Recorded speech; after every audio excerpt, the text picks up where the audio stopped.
Kemajuan itu termasuk saya di dalamnya. Jadi di sini saya bukan ngasih materi ngaji, bukan Bapak Ibu. Karena kalau saya ngisi materi ngaji, kayaknya kualat saya. Karena ada guru-guru saya di sini, gitu kan. Jadi memang tugas saya di sini memberikan selaku motivator. Jadi Bapak Ibu sekalian, tujuannya didirikannya Darul Quran Tahfizul Quran Ar-Rasyid ini adalah untuk mencetak para penghafal Quran yang memang mempunyai kesibukan di luar, jadi non santri ya. Jadi dia tetap sekolah, tetap melaksanakan kegiatan ekstrakurikuler, namun dia hafal Quran. Itu tujuan kita. Jadi bukan berarti orang yang belajar agama, orang yang hafal Quran, yang paham hadis harus menjadi ustadz, tidak. Kalau santri-santrinya kemarin sudah saya kasih pembekalan, sudah saya kasih motivasi. Harus menjadi seorang yang kalau mau jadi bidan, dokter, insinyur, ya tetap harus hafal Quran. Karena belajar dan paham agama wajib Bapak Ibu sekalian. Jadi saya bukan ngajarin Bapak Ibu, hanya memberikan motivasi. Karena saya penghafal Quran non santri Bapak Ibu. Saya kalau di sini jadi ustadz, tapi kalau saya balik ke Karang, saya di pondok jadi santri lagi saya. Saya belajar di pondok pesantren Alus Salim, Bandar Lampung. Jadi kalau Maulana Ismail ini guru ke-6 saya. Guru saya semuanya ada 7. Saya belajar di hari Jumat, Sabtu, dan Ahad. Jadi program kelas alim, penghafal Quran juga. Jadi kalau ngaji memang dari kecil saya sudah ngaji. Kebetulan yang kori tadi adalah ibu saya. Kalau ngaji insya Allah dari kecil memang sudah ngaji saya. Menghafal Quran saya mulai di perguruan tinggi sebetulnya. Ketika saya menginjakkan bangku di S1, itu saya mulai menghafal Quran. Jadi tidak ada alasan Bapak Ibu sekalian untuk anak-anaknya ini tidak menghafal Quran. Jadi adik-adik ini semalam sudah saya kasih motivasi. Intinya Bapak Ibu sekalian bahwa wajib bagi kita semua untuk paham agama. Yang paling saya syukuri adalah ketika saya mulai total belajar agama. Oh, sebelumnya saya memperkenalkan diri dulu ya Bapak Ibu ya. Hampir lupa tadi. Saya ini sebetulnya ngeri-ngeri sedih Bapak Ibu bicara di sini karena status saya ini sebagai adik paling bungsu saya. Saya mantu terakhirnya Pak Selamat Bu Rusia gitu kan. Jadi kalau saya salah ngomong, salah bicara, takut anaknya diambil lagi, kan repot nanti saya. Repot gitu kan. Jadi harus hati-hati betul bicara depan mertua. Jadi yang paling saya syukur, saya kesehariannya bekerja di pemerintah Kabupaten Lampung Utara, khususnya di Badan Pengelolaan Keuangan dan Aset Daerah sebagai Kepala Bidang Akuntansi dan Pelaporan Keuangan Daerah Bapak Ibu. Jadi saya bukan ustadz yang ngisi khotib, bukan ustadz yang mengisi pengajian, bukan. Jadi saya orang yang belajar agama di bidang pembangunan sebetulnya. Banyak orang-orang seperti saya di luar sana. Nah itulah tujuan kita mencetak generasi-generasi penghafal Quran ini. Jadi jangan sampai pelajaran di sekolahnya adik-adik anak-anak kita ini, kegiatan ekstrakurikulernya ini dijadikan alasan untuk tidak menghafal Quran. 1 kali 24 jam tadi malam sudah saya ajarkan. Ada waktu 10 jam sampai dengan 8 jam, pergunakan semaksimal mungkin. Cara membagi waktunya juga udah saya kasih tahu. Nah, harapan kami dikumpulkannya Bapak Ibu di sini wali santri untuk memantau apa yang telah kami berikan di Darul Quran. Jadi tolong dipantau Bapak Ibu, karena tanggung jawab mencetak para penghafal Quran ini adalah tanggung jawab kita semua. Semalam sudah saya bagikan cara ngatur jadwal mata pelajaran. Jadi hari Senin, Selasa sampai dengan hari Minggu, anak-anak kita ini sudah tahu jam berapa. Jadi sekolah tetap, ekstrakurikuler tetap, hafal Qurannya tetap.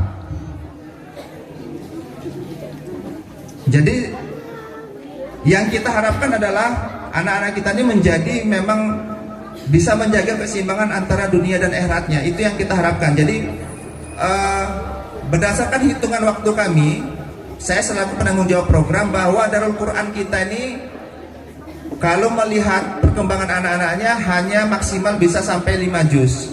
Bukan kami tidak mampu sampai 30 juz, tapi kan mereka ini pasti mau kuliah kan nanti.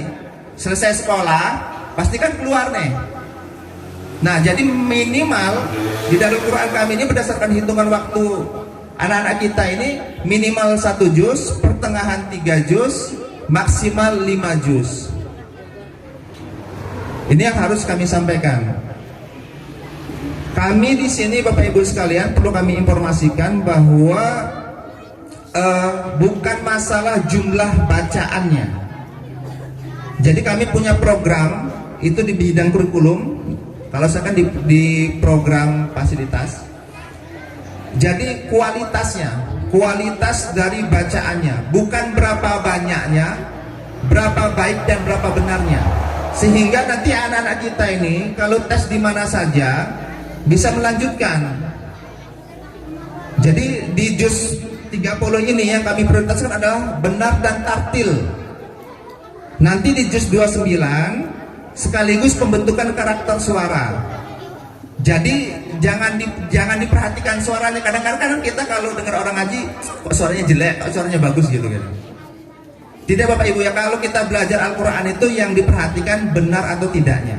Suara nomor 3. Kalau tajwidnya sudah benar, makhrajul hurufnya sudah benar, otomatis menghafalnya akan lebih mudah, suaranya akan ikut membaik. Karena kita bukan belajar nyanyi, belajar mengaji dan menghafal Quran. Penghafal Quran itu berat Bapak Ibu, karena kita menjadi keluarga Allah. Langsung dijaga Allah kita. Penghafal Quran, baik si penghafal dan keluarganya akan dipermudah Allah langkahnya. Jadi saya bicara ini Bapak Ibu, saya membagikan pengalaman saya pribadi sebetulnya. Di sini ada ibu saya, ada guru saya. Boleh ditanyakan. Dulu ibu saya itu dengar saya ngaji pusing minta ampun. Suaranya nggak karuan-karuan gitu. Tapi terus saja saya ngaji gitu kan, istiqomah aja gitu. Ternyata memang saya juga dulu sebetulnya bukan hafal Quran, jadi qori juga. Kebetulan saya ini 3 bersaudara, suaranya paling jelek gitu. Jadi nggak bakat rupanya jadi qori gitu. Rupanya Allah takdirkan saya untuk sebagai penghafal Quran. Jadi pantauan orang tua itu penting. Nah jadi kami juga berharap, saya mengingatkan kepada diri saya sendiri, terutama mengajak kepada Bapak Ibu sekalian wali santri. Sekali lagi kami bukan mengajarkan, kami hanya membagi kebaikan. Terlebih lagi Darul Quran kami ini berdiri atas musyawarah Bapak Ibu ya. Jadi ini bukan punyanya Pak Musa seorang, tidak, ini punya masyarakat.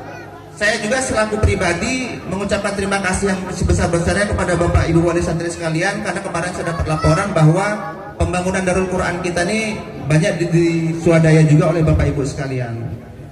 Jadi dalam waktu 4 bulan dari mulai Oktober, mulai berdirinya sampai dengan hari ini, alhamdulillah Bapak Ibu, mungkin insya Allah sebelum bulan suci Ramadan anak-anak kita ini sekitar 15 orang yang mulai 15 atau 20 nanti sudah masuk 1 juz. Memang program kami Bapak Ibu sekalian, ketika anak-anak ini sudah 1 juz, kita istirahatkan 1 bulan biar otaknya ikut istirahat. Kebetulan di bulan Maret kita sudah memasuki bulan suci Ramadan. Nah jadi efektif anak-anak kita waktunya tinggal hanya di bulan Februari. Insya Allah nanti mereka sudah 1 juz. Kebetulan persamaan istirahatnya dengan di bulan Ramadan. Maksud dari diistirahatkan itu Bapak Ibu adalah untuk menguatkan hafalannya di rumah. Jadi kalau sampai nanti anak-anaknya di rumah nggak ngaji, tolong ditegur. Karena untuk masuk ke juz berikutnya itu harus syaratnya sudah kuat hafalan. Karena nanti yang mengujinya langsung kami bertiga, ditambah 1 lagi Ustaz untuk menentukan layak tidak untuk naik. Bukan naik ya, menambah terus, karena kedudukan surat di dalam Al-Quran itu sama Bapak Ibu. Jadi penghafal Quran yang baik, hafalan yang sudah adanya makin kuat, bacanya semakin baik, membawakannya semakin baik, bisa menambah surat berikutnya. Itu penghafal Quran yang baik. Karena untuk satu surat bisa baik membawakannya itu butuh waktu minimal 1 bulan Bapak Ibu, tergantung jumlah ayat surat tersebut. Semakin sering dipakai dalam sholat semakin baik. Nah jadi kami khawatirnya nanti setelah anak-anak kita ini sudah selesai di 1 juz masuk di juz berikutnya, ini akan rawan kalau nggak ada bantuan dari Bapak Ibu sekalian. Itu tujuan kami mengumpulkan Bapak Ibu sekalian untuk menginformasikan bahwa yang pertama anak-anak kita ini akan selesai di 28 Februari. Insya Allah maksimalnya di pertengahan kedua minggu Maret sebelum bulan suci Ramadan mungkin mereka sudah 1 juz semua. Yang belum 1 juz tetap ukur nanti melalui store online ya. Jadi mungkin melalui store tapi tidak tetap muka karena bersamaan dengan bulan puasa. Jadi kami minta bantu betul sama Bapak Ibu sekalian seluruh wali santri untuk memantau perkembangannya di rumah. Kalau untuk anak-anaknya sudah saya kasih caranya membagi hafalannya. Jadi insya Allah tidak membebani ketika mereka ada PR, ada kegiatan ekstrakurikuler di sekolahnya Bapak Ibu sekalian. Jadi selain itu juga motivasi terhadap penghafal Quran ini, ketika mereka nanti mau menghadapi ujian-ujian tertentu akan lebih mudah. Nah jadi di 1 juz pertama itu kita tidak membentuk karakter suara. Jadi kalau suaranya standar nggak apa-apa Bapak Ibu, yang penting benar dulu bacaannya, tartil dulu. Tidak tergesa-gesa, tidak ngos-ngosan, Bismillahirrahmanirrahim gitu. Tidak, tapi taktil seperti 7 orang yang sudah maju tadi seperti itu. Itu minimal dulu sambil perbaikan makhrajul hurufnya. Kalau suara nanti makhrajnya sudah baik terbentuk, insya Allah. Saya informasikan juga bahwa guru kita ini Maulana ini adalah lulusan dari Binoria University International Karachi, Pakistan. Jadi di dunia ini perguruan Islam yang baik itu terbagi di beberapa negara. Kalau di Mekah namanya Ummul Qura, Universitas Internasional Ummul Qura. Kalau di Mesir Al-Azhar. Itu kalau gelarnya LCMA. Nah kalau Bapak Ibu kayak Ustaz Abdul Somad tadi itu di Al-Azhar. Kalau di Pakistan itu Maulana namanya. Gelar Maulana itu. Kalau kita kan manggilnya Ustaz atau Kiai gitu. Itu setara dengan S2 sebetulnya. Jadi nggak usah khawatir bahwa metode pembelajaran kita di dalam Quran ini sudah standar Bapak Ibu. Bukan hanya santri-santrinya, kami pun para guru-gurunya setiap per 3 bulan itu melakukan setoran Bu. Walaupun sudah 30 juz. Walaupun sudah 30 juz, Al-Quran itu harus selalu dijaga. 2 hari saja tidak dijaga, insya Allah hilang. Makanya semakin kuat ikatannya dalam hadis Rasulullah itu, hafalan Quran itu ibarat ikatan unta. Semakin kuat ikatan, semakin kuat hafal. Diistilahkan seperti itu. Nah terus selanjutnya karena waktu sudah siang, kita akan ada sesi sharing tanya jawab Bapak Ibu yang nanti oleh kakak saya ini akan dimoderatorkan. Silakan.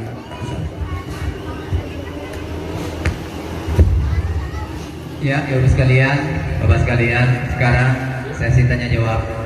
Jadi apabila ada keluhan-keluhan dari bapak sekalian atau ibu sekalian, boleh disampaikan kepada kami selaku pengurus.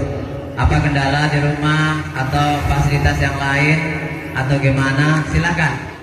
Silakan untuk dipertanyakan. Kalau mau ngajeng aja Bu. Nanti mic-nya kasih sama Mas Dedi. Bu, ada saran, kritik mungkin atau pertanyaan, monggo Bapak Ibu sekalian. Mumpung kita ada pertemuan, insya Allah kita ada pertemuan ini 3 bulan atau 4 bulan lagi gitu. Per 3 bulan ya. 3 bulan. Silakan ibu-ibu atau bapak sekalian yang mau tanya. Apapun kurang gimana kami atau gimana, silakan tanya aja, nggak apa-apa. Masukan. Oh iya, Bu Mutmainah, monggo Bu. Bentar, maaf. Bentar.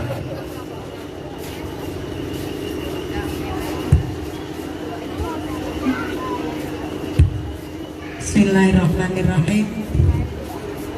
Assalamualaikum warahmatullahi wabarakatuh. Terima kasih atas waktu yang telah diberikan.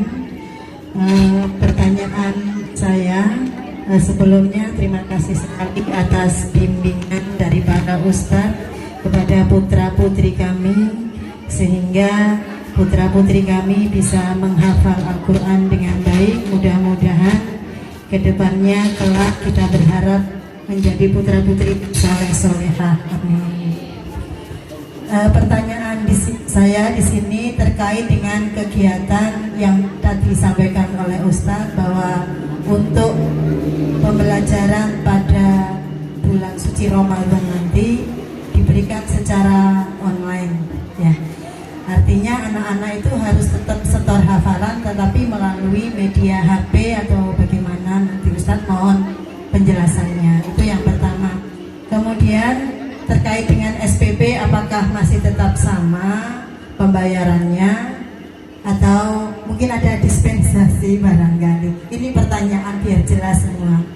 Kemudian nanti kalau anak-anak sudah selesai satu juz, yaitu juz 30, selanjutnya apakah langsung menghafal juz 1 atau juz 29 yang masih merupakan suratan-suratan atau bagaimana? Juga mohon penjelasannya. Terima kasih. Mungkin sementara itu saja. Ucapkan terima kasih. Assalamualaikum warahmatullahi wabarakatuh. Langsung saya tanggapi ya Bu ya. Kita tanya jawab. Jadi yang pertama, pertanyaan tadi terkait dengan kegiatan di bulan suci Ramadan. Kegiatan di bulan suci Ramadan itu sebetulnya libur total Bu. Total libur. Jadi itu hanya berlaku untuk anak-anak yang belum satu juz. Tapi kalau yang sudah satu juz dia udah libur. Jadi misalnya udah 30 surat, berarti kan tinggal 7 surat nih. Atau sudah tinggal 35 surat, tinggal 2 surat lagi. Nah ini kan dibantu gitu sambil nunggu buka gitu. Jadi untuk bisa ngejar yang sudah satu juz. Itu pertanyaannya ya. Jadi kalau bulan puasa itu libur total Bu. Boleh libur total, tapi kami tetap buka secara online gitu. Kalau misalnya santrinya ada yang mau ditanyakan gitu. Itu terkait dengan yang pertanyaan pertama Bu. Pertanyaan yang kedua terkait dengan SPP. Tujuan kami Bapak Ibu sekalian didirikannya Darul Quran ini, yang pertama perlu kami informasikan, kami tidak menjual agama. Murni kami tidak menjual agama. Jadi SPP ini sebetulnya Bapak Ibu sekalian adalah bentuk pengorbanan wali santri terhadap anak yang belajar agama. Beda ya Bapak Ibu ya. Agama ini tidak bisa dibeli Bapak Ibu. Kata Allah, "Man zallazi yuqridullaha qardan hasanan fayudha'ifahu lahu wa lahu ajrun karim." Barang siapa yang meminjamkan pinjaman baik kepada Allah, maka Allah akan melipat gandakannya. Tujuan kami murni Bapak Ibu. SPP yang ada 50.000 sebetulnya itu untuk fasilitas santri sendiri. Saya bicara sama kakak saya ini, jangan pernah sesekali kita jual agama, kecuali orang yang memang mau sedekah sama kita silakan. Tapi kami tidak pernah menentukan tarif. Jadi ketentuan yang kita buka itu ketentuan minimal Bu. Karena begini Bapak Ibu, korban di jalan Allah itu yang pertama korban waktu, belajar agama. Yang kedua korban harta. Yang ketiga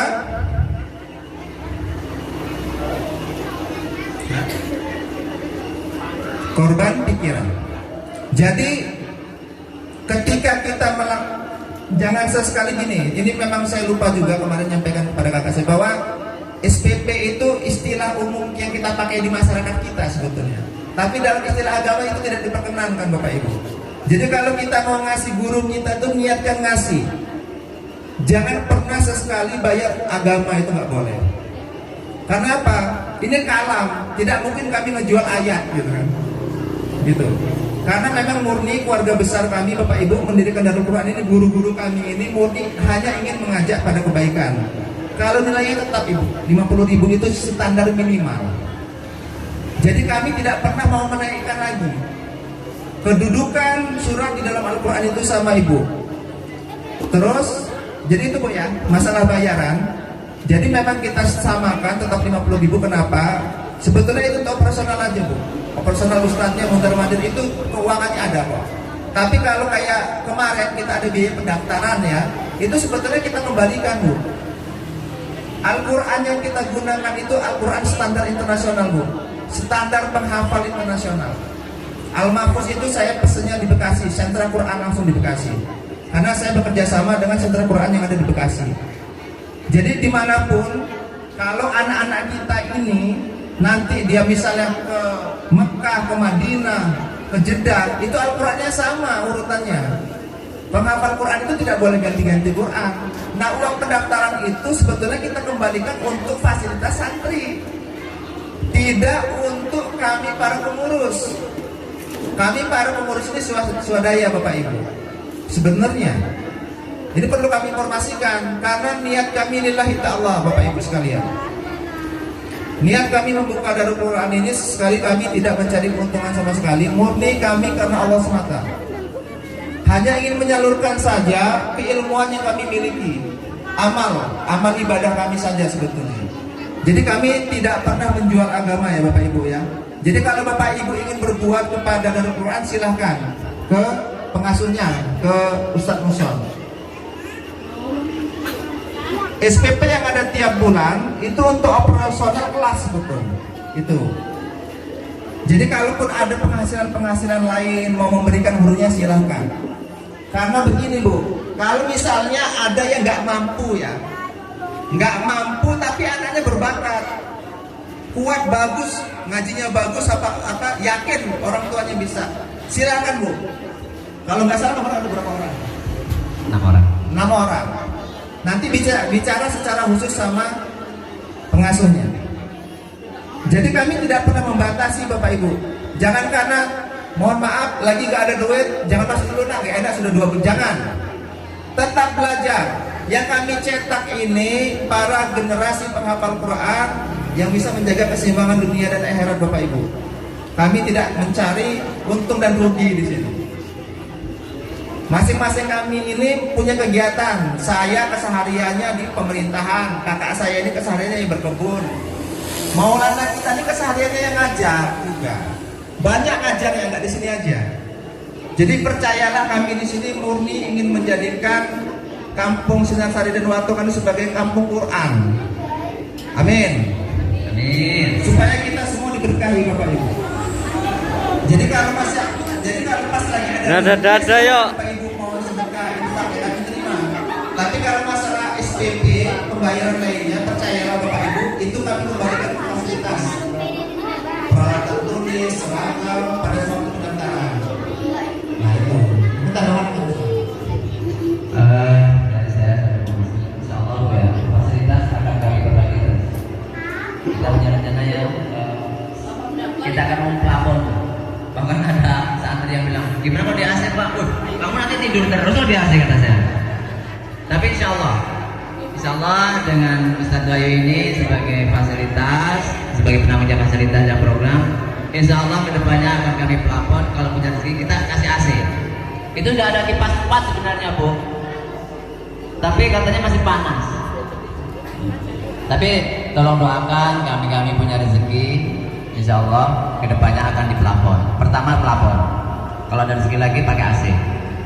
Gitu. Amin. Itu saja. Ada yang tanyakan lagi Bu? Apa?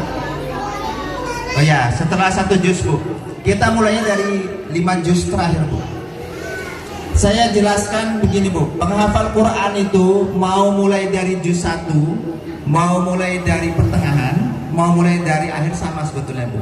Namun kita ini kan yang kita cetak ini bukan santri murni Bu. Kalau dia di pondok enak, apalagi banyak yang wanita. Kalau di pondok mulainya dari depan memang karena enak. Kenapa kita mulai dari 3 juz terakhir? Karena yang paling banyak suratnya Bapak Ibu. Juz itu kan rangkuman dari surat. Juz 37, juz 30 itu 37 surat Bapak Ibu. Paling banyak. Juz 29 11 surat. Hah? 28. Udah 48. Ya, juz 28 sudah 9 surat. 3 juz terakhir itu sudah 56 surat dari 114 surat. Sudah setengahnya hafal Quran. Kalau ngitungnya dari surat. Masalahnya anak-anak kita ini sekolah juga kan. Kalau dia ngafal dari depan, jumlah ayat dari dalam juz 30 itu 560-an. Kita mulai ngafal dari juz 1, Al-Fatihah 1 sampai Al-Baqarah 141, itu hanya 148 ayat. Lebih mudah ngafal juz 1 Bu daripada juz 30 itu. Kenapa? Karena hanya fokus sama ayatnya, tidak beserta suratnya. Yang mau kita bentuk ini penghafal Quran yang kuat hafalannya. Yang paling rumit itu, semua penghafal Quran akan menemui kesulitan-kesulitan. Tapi rata-rata kalau rumah tahfiz atau rumah Darul Quran pasti mulainya dari 3 juz terakhir. Kenapa? Karena itu tadi ada yang sekolah, ada yang ekstrakurikuler. Nah kan anak-anaknya capek juga Bu. Kalau dia mulai dari depan panjang kan. Nah, di surat Al-Baqarah itu 286, 2 juz setengah Bu. 3 juznya sampai Ali Imran 92 kan. Gitu. Ngapalnya enak, 1 lembar paling banyak dari halaman 1 sampai halaman 10. Saya kasih gambaran menghafal Quran itu Bapak Ibu. Siapa tahu Bapak Ibunya ikut menghafal juga kan? Mau nggak Bapak Ibu menghafal? Mau ya? Insyaallah. Minimal ini ada yang dipegang gitu. Jadi kenapa kita berat sekali membaca Quran itu? Karena kita Al-Qurannya nggak kenal sama kita. Nah jadi kalau kita mulai dari depan Bapak Ibu itu dimulainya 2 juz setengah, 3 juz pertama itu dari Al-Fatihah 1 sampai Ali Imran ayat 92. Kalau kita mulai dari juz 15-16 berarti kita mulai dari surat Al-Isra 1 sampai dengan Toha 135. Jadi mau dari mana aja gak ngaruh Bu sebetulnya. Hanya patokan dimulai. Kalau misalnya ditanyakan ke saya mulai dari mana, saya ini ngacak Bapak Ibu. Saya ngafal Quran itu dari surat yang paling saya senengin. Jadi nggak urut saya. Tapi kalau dengan guru ya ngikut aturan gitu. Tapi saya ngafal itu berdasarkan surat yang paling saya suka. Jadi memang bahaya Bapak Ibu sekalian ketika orang yang tidak ada di hati tidak ada Quran ya. Jadi maksud tidak ada Quran, Allah tidak akan mengazab orang yang di hatinya ada Quran itu bukan berarti harus 30 juz Bapak Ibu. Minimal ada 1 surat yang kita betul-betul pegang. Jadi harapan kami juga Bapak-bapak Ibunya ini juga mau terutama memperbaiki gini. Saya hanya mengingatkan saja Bapak Ibu, tugas kami mengajak pada kebaikan, menyempurnakan, karena semuanya sudah Islam toh, menyempurnakan toharoh atau bersucinya dengan sholatnya, itu yang paling penting. Kalau 2 itu sudah baik Bapak Ibu, biasanya ada amalan-amalan itu yang diberikan Allah berbeda kepada kita. Ada yang jadi penghafal Quran, ada yang jadi ahli puasa, ada yang jadi ahli sholat malam gitu, biasanya gitu. Tapi 2 ini wajib Bapak Ibu. Nanti memang per 3 bulan kita akan ada pengajian rutin untuk motivasi seperti ini. Nanti yang ngisi guru-guru saya, bukan saya, karena saya ini sebetulnya tidak bertanggung jawab atas materi. Saya hanya fasilitas dan program saja. Nah jadi itu ya Bu, kita mulainya dari belakang. Jadi mulai dari belakang itu Bu, ketika dia sampai juz 27, masuk surat Al-Hadid sampai 29 itu sudah 57 surat. Berarti kan tinggal ngapal 57 surat lagi kan? Dari 114 surat. Sebetulnya mudah Bapak Ibu ngapal Quran itu. Semua itu innamal a'malu binniyat. Segala sesuatu tergantung dengan niatnya gitu. Saya pagi, sore, siang, malam itu yang saya dengar kalau nggak sempat baca merotal saya dengar. Terutama yang sudah hafal gitu kan. Yang belum hafal sambil disetorkan dulu bacaannya. Jadi mulai sekarang kalau bisa kita semua Bapak Ibu, kami hanya membagikan pengalaman kami saja. Sama-sama mulai mencintai Al-Quran. Kenapa? Jika ingin melihat kecintaan Allah kepada hambanya, lihatlah kecintaannya kepada kalamnya ini. Karena tidak ada lagi yang lebih tinggi daripada Al-Quran, Bapak Ibu. Saya di pondok ngambil kelas alim, tapi fokusnya ke Al-Quran juga. Saya belajar kitab juga, Bapak Ibu. Tapi kalau Al-Quran ini saya ini belum 30 juz, belum. Tapi kalau bikin sholat capek, insya Allah bisa saya. Kalau mimpin tarawih sampai jamaah tiba-tiba tenggorokannya itu kan gitu. Katanya kan. Karena di Indonesia ini, hampir di seluruh Republik Indonesia ini, kalau imamnya agak panjang dikit, Masya Allah, tenggorokannya jadi sakit. Kalau pakai kulhu 2 kali, Masya Allah, Alhamdulillah gitu. Jadi memang jadi penghafal Quran itu tidak untuk menjadi imam juga. Kecuali memang ada kesepakatan antara jamaah takmir bahwa misal puasa Ramadan gitu. Ini saya kasih kondisi masyarakat. Kalau dia ada kesepakatan antara takmir imam masjid dengan jamaah bahwa kita akan menggunakan surat-surat panjang di sholat tarawih, ya silakan. Tapi kalau tidak ada kesepakatan seperti itu, memang tidak diperkenankan. Karena para penghafal Quran itu bukan untuk memamerkan hafalannya ke masyarakat. Karena tidak bisa mengukur tingkat amalan, tingkat ketakwaan seseorang dengan orang yang belajar itu tadi. Gitu. Nah, jadi kalau misalnya nanti ada sering namanya zaman sekarang ini macam-macam, Bapak Ibu. Kejadian-kejadian di masjid itu macam-macam, karena saya takmir masjid juga di sana. Tapi kita sikapi saja bijak, karena belajar agama itu wajib bagi siapapun, Bapak Ibu. Mungkin itu aja dari saya. Ingat waktu sudah pukul 11. Kalau ada pertanyaan lagi mungkin di sesi berikutnya ya. Di sesi berikutnya, karena ini kami hanya ingin memberitahu Bapak Ibu, alhamdulillah anak-anaknya sudah mau 1 juz. Itu tadi yang kami tampilkan. Terus yang kedua, mereka akan diistirahatkan selama bulan suci Ramadan, sekaligus untuk memperkuat hafalannya. Ya, jadi kalau dari saya itu, selanjutnya nanti ada tambahan dari pengasuh Kak Musan. Saya tutup dari saya, wabillahi taufiq wal hidayah. Wassalamualaikum warahmatullahi wabarakatuh.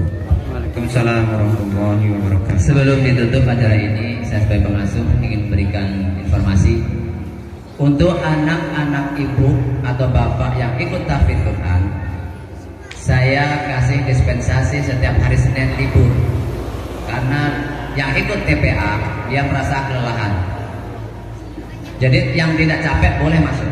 Tapi khusus yang ikut tahfidz Quran, setiap hari Senin setelah pembelajaran Sabtu Minggu, silahkan libur di rumah. Senin. Jadi nggak masuk TPA tidak apa-apa. Karena yang hafiz Quran itu banyak yang dari TPA juga. Jadi dia dari Senin sampai tidak ada liburnya, dari Senin sampai Minggu dia belajar terus. Jadi kami merasa kasihan, jadi setiap hari Senin boleh libur. Dan yang terakhir, jika putra putri bapak atau ibu 1 juz sudah target dan baik hafalannya, nanti tesnya di Bandar Lampung, Bu.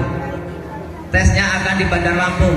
Kami bawa 1 mobil 6 orang untuk mendapatkan ijazah atau piagam. Nanti direkam, karena alatnya yang ada di Bandar Lampung. Jadi berilah semangat anak-anak ibu, akan bangga ibu, yakin ya. Jadi kalau udah ada yang 6 orang selesai 1 juz, akan kami bawa ke Karang untuk dites dan direkam. Setelah itu nanti kita keluarkan baru piagamnya. Itu saja dari saya akhiri. Assalamualaikum warahmatullahi wabarakatuh. Waalaikumsalam. Langsung aja doa ditutup. Baik, saya sebagai pembawa acara mohon maaf apabila ada kekurangan dan kesalahan. Saya akhiri, billahi taufiq wal hidayah. Assalamualaikum warahmatullahi wabarakatuh. Selanjutnya Bu, mari kita doa bersama-sama. Mudah-mudahan pertemuan ini ada barokahnya, ada manfaatnya bagi kita. Mudah-mudahan kita pun mendapatkan keridhaan dari Allah Subhanahu wa taala. Amin. A'udzu billahi minasyaitonir rajim. Bismillahirrahmanirrahim. Allahumma shalli ala sayyidina Muhammad wa ala ali sayyidina Muhammad sayyidil awwalin wal akhirin wa sallim radhiyallahu tabaraka wa ta'ala an kulli sahabati sayyidina Rasulillah ajmain. Alhamdulillahi rabbil alamin. Hamdan syakirin, hamdan na'imin, hamdan yuwaffi ni'ma wa yukafi mazidah. Ya Rabbana lakal hamdu kama yanbaghi li jalalika wajhika wa 'azimi sultanik. Allahumma inni as'aluka khairal mas'alati wa khairat du'a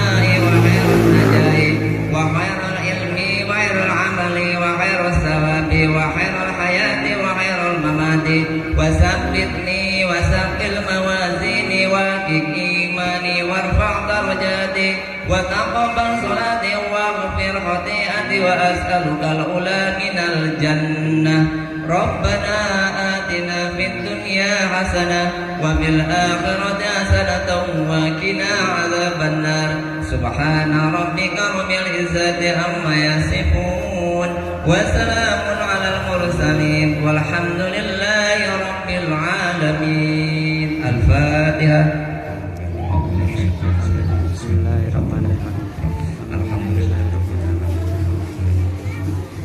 Alhamdulillahirrahmanirrahim. Sebelum pulang, kami harap bapak-bapak wali santri yang bapaknya kami persilakan untuk menikmati hidangan yang kami siapkan.